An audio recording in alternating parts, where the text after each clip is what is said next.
was meant to end suffering, but it has the potential to cause pain to family members and loved ones.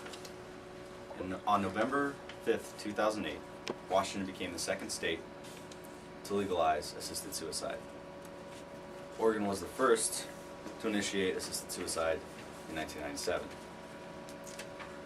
The Death and Dignity Act, or Washington Initiative 1000, allows physicians to prescribe lethal prescriptions to terminally ill patients. The initiative passed 58 to 42, which to me shows that people still cared. Today I'm going to show you why this act is wrong.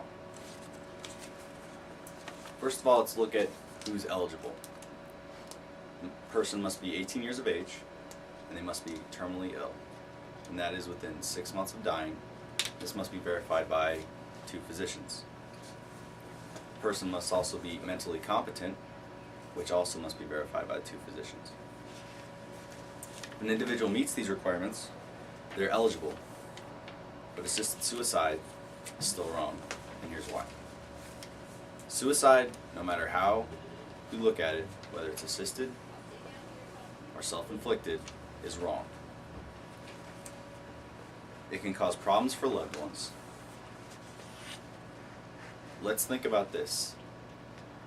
If one of you had a grandparent, a loved one, a family member who became terminally ill, and they qualified to get a lethal prescription, and they opted to take it, how would that make you feel? Also, it can cause emotional and psychological damage in children and teenagers. Think about this. I have a son. Here's an example.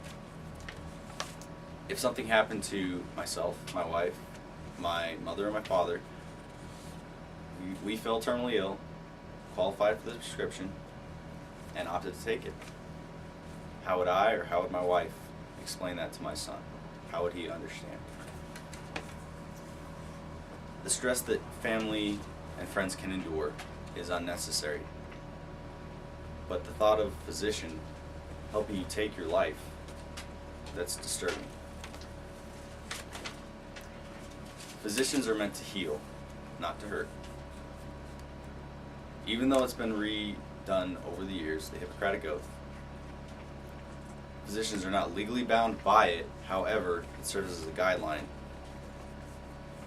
And the original oath, the intent in the oath that is in place today, is still the same as the original, which the intent is to heal, not to hurt. Also, the idea that the same person that can save your life, if you need an operation, if you have a condition, that same person can now legally assist you in taking your life.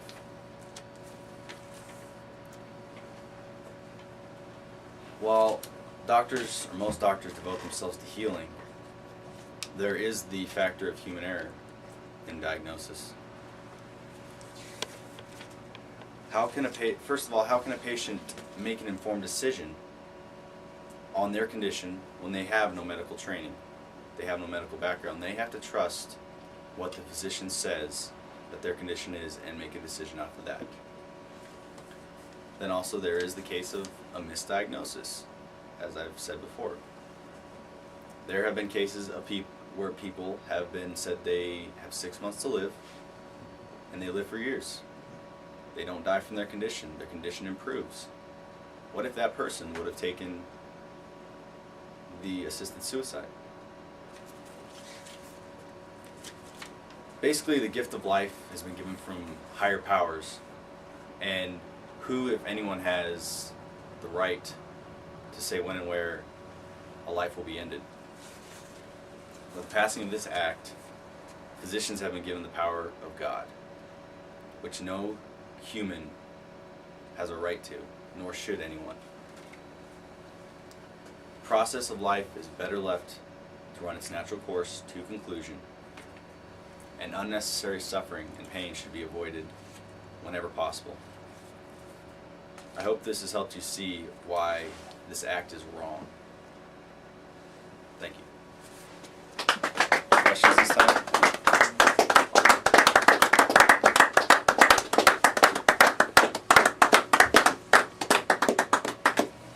Okay.